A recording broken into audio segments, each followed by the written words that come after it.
Bawat araw, libo-libong tonelada ng isda ang dumaraan sa Navotas Fishport Complex, ang pinakamalaking sentro ng bagsakan, bentahan at distribusyon ng isda at iba pang produktong dagat sa bansa.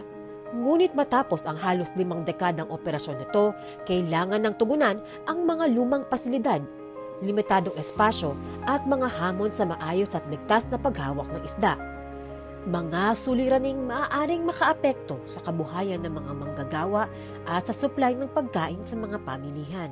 Well, unang-una dati yung kondisyon nito sa sobrang sama niya, yan, binabaha na, binabaha. Ngayon inangat ito eh.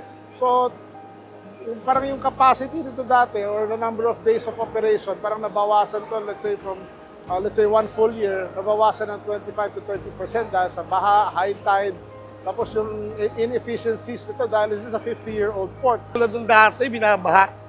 Kasi tumakapaw to, lumataas eh. Ngayon, tingin ko, hindi na to. Compared to what is this last time, ito ay inangat na natin ng 1.3 meters. Ito na ngayon yung bagong flooring niya at itong bagong structure niya. Nitong July 11, personal na ininspeksyon ni Pangulong Ferdinand R. Marcos Jr. ang patuloy na rehabilitasyon at pagpapalawak ng Navotas Fishport Complex.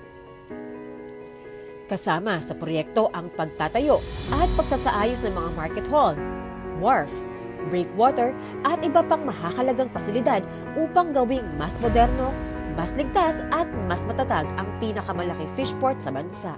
Simula nung ginawa itong proyekto na to, nagkaroon kami ng pag-asa. Mas maraming makikikater na mga seafoods maibenta sa buong Metro Manila at saka parte ng Luzon.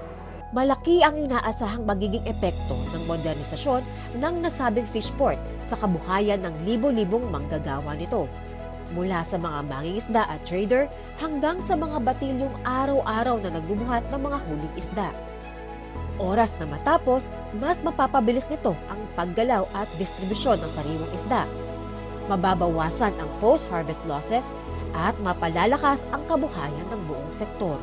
Ang laking suporta ho dahil nabibigyan ng pansin ng Department of Agriculture, ang maliliit na mamamayan, ang maliliit na mangangalakal sa tulong ng ating Pangulo. Malaking tulong po sa amin ito.